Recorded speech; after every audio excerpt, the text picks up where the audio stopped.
আসসালামু আলাইকুম। Vision AC presents visionary প্লেতে সকলকে আমন্ত্রণ। সুইজারল্যান্ড কেমন ফুটবল খেলে সে ব্যাপারটা নিয়ে একটু ডিকোড করতে চাই, একটা বিশ্লেষণ করতে চাই। তাদের ফুটবল প্লেয়িং নেচারটা কেমন। তার আগে বলে নেই যে এই ম্যাচটাতে তারা সবচাইতে বড় ধাক্কা খেয়েছে। তাদের প্রমিনেন্ট গোল স্কোরার মানজাম্বি তিনি এই ম্যাচটা খেলতে পারছেন না বিকজ অফ ইনজুরি। এটা তাদেরকে এই ম্যাচে অনেকাংশে পিছিয়ে দেবেই। এটা আসলে পিছিয়ে দেবেই, কারণ গোল স্কোরের ক্ষেত্রেই মানজাম্বির ক্ষেত্রে তারা অনেক বেশি মাত্রায় ডিপেন্ডেন্ট। তবে এটা ছাড়াও তাদের এই টিমের বেশ কিছু পটেনশিয়াল জায়গা আছে।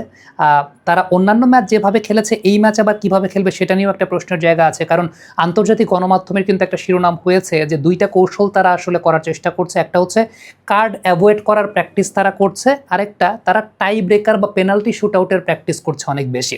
দ্যাট মিনস বোঝা যাচ্ছে যে এই ম্যাচটা তারা প্রচণ্ড পরিমাণে লো ব্লকেই খেলতে যাচ্ছে, যেটা আন্তর্জাতিক গণমাধ্যম যারা তাদের প্র্যাকটিস ফলো করছেন তারা এই দুইটা প্র্যাকটিস তাদেরকে করতে দেখেছে, যে কার্ড অ্যাভয়েড করা বা রেড কার্ড অ্যাভয়েড করার প্র্যাকটিস। তার মানে বোঝা যাচ্ছে যে লো ব্লকে তারা চার্জ করবে, কিন্তু যাতে রেড কার্ড না খায় সেই অনুযায়ী আলাদা প্র্যাকটিস করছে এবং সেই সঙ্গে টাই ব্রেকারের প্র্যাকটিসটা করছে। নর্মালি তারা যে কাজটা করে এইরকম একটা ফরমেশনে খেলে, যে ফরমেশনটা এই মুহূর্তে আপনাদের সামনে আমি দিয়েছি 4-2-3-1 এরকম একটা ফরমেশনে তারা খেলে। বাট এখন সেটা হয়তো বা 5-এর দিকেও নেমে আসতে পারেন, মানে নিচের দিকে হয়তো বা 5 জন ডিফেন্ডার নিয়েও তারা খেলতে পারেন। এটা I am not sure, but এটা আমার কাছে মনে হয় আর কি, যেহেতু তাদের প্র্যাকটিস প্যাটার্ন দেখে বোঝা যাচ্ছে। তবে তাদের একটা খুব গুরুত্বপূর্ণ ব্যাপার হচ্ছে তাদের সেন্টার ব্যাক পজিশনের প্লেয়ার বলেন বা ফুল ব্যাক পজিশনের প্লেয়ার বলেন, বল হোল্ড করে সেই বলটাকে সামনের দিকে নিয়ে যাওয়ার ইন্ডিভিজুয়াল স্কিল খুব ভালো। তাদের গোলকিপার থেকে শুরু করে তাদের সেন্টার ব্যাক এবং ফুল ব্যাক যারা আছেন তারা বল হোল্ড করে, মানে 1 ভার্সেস 1 ড্রিবল করে বলটাকে সামনে নিয়ে যাওয়ার এবিলিটি তাদের খুবই ভালো।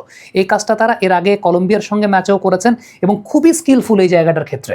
এটা মানে অন্যান্য যে কোনো টিমের ক্ষেত্রে যদি আপনি চিন্তা করে দেখেন, সেন্টার ব্যাক বলি বা ফুল ব্যাক বলি, ফুল ব্যাকরা তো উপরেই এখনকার সময় খেলেন, কিন্তু সেন্টার ব্যাকদের কথা যদি বলি, সেন্টার ব্যাকরা সহজে এত রিস্ক নেন না।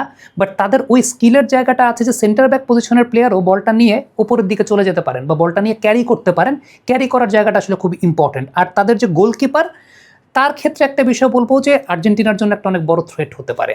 নেক্সট ম্যানুয়েল নয়ার তাকে বলা হচ্ছে, এই এত ভালো গোলকিপিং তিনি করেছেন এই বিশ্বকাপে, এবং তার অ্যাট্রিবিউট, তার এবিলিটির জায়গা থেকে শুরু করে রিফ্লেক্স সব কিছু আসলে চমৎকার। তাদের অ্যাটাকটা আসলে অনেক বেশি মাত্রায় সাজানো হয় শাখাকে কেন্দ্র করে। সেন্ট্রাল মিডফিল্ডার তিনি আসলে ওই জায়গাটায় প্রোগ্রেসিভ বল ক্যারিটা করেন এবং তারা পায়ে বল রাখতে পছন্দ করে, তারা হোল্ড করতে পছন্দ করে, তারা বলটাকে নিয়ে হোল্ড করে, টাইম ক্ষেপণ করে, বলটাকে নিয়ে প্রোগ্রেস করতে পছন্দ করে। আর্জেন্টিনার আবার একটা অ্যাডভান্টেজের জায়গা হচ্ছে আর্জেন্টিনা কিন্তু চায় অপোনেন্ট তারা পায়ে বল রাখুক। আর্জেন্টিনা অনেক সময় অপোনেন্টের পায়ে তারা বল ইচ্ছা করে দিয়ে দেয় যাতে ট্রানজিশনে আর্জেন্টিনা অনেক ডেঞ্জারাস ভূমিকা পালন করতে পারে। এখন আজকের এই ম্যাচে আসলে সুইজারল্যান্ড এরকম বল হোল্ড করে খেলা খেলবে কিনা, দ্যাট ইজ অ্যানাদার ইস্যু, কারণ যেটা বলছে যে তাদের প্র্যাকটিস প্যাটার্ন কিন্তু সেরকমভাবে আবার মনে হয় নাই। ভিশন এসি কিনে জিতে নিন বিশ্বকাপ ফাইনাল এয়ার টিকেট, ই বাইক সহ অসংখ্য পুরস্কার।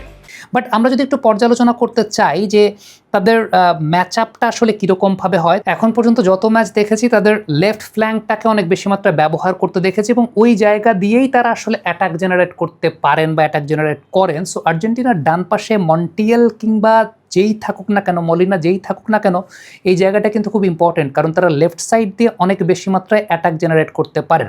আর নর্মালি তাদের ডিফেন্সিভ সেট আপটা যদি আপনি একটু চিন্তা করে দেখেন, তাদের ডিফেন্সিভ সেট আপ কিন্তু খুব বেশি ডিপ ব্লক থাকে না, যেটা এই ম্যাচে আমরা চিন্তা করছি থাকবে। বাট অন্যান্য ম্যাচগুলোতে আমরা দেখতে পাচ্ছিলাম যে তারা খুব বেশি ডিপ ব্লকে থাকতেন না, তারা মিড ব্লকের উপর অনেক বেশি মাত্রায় ডিপেন্ডেন্ট থাকতেন এবং প্রেশারটাকে অনেক বেশি মাত্রায় মিডল জোন থেকে রাখতেন, এবং তারা খুব বেশি হাই প্রেসও আসলে করতেন না, বা তারা খুব বেশি হাই প্রেস করেন না।